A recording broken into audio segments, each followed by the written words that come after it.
I'm a chef instructor at San Ignacio College. Today we're going to be creating camarones enchilados, or Spanish-style shrimps Creole.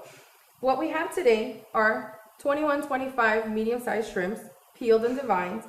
We have celery, onion, green pepper, tomatoes, tomato sauce, tomato paste, sherry wine, regular white wine, some cumin, salt, pepper, and some oregano.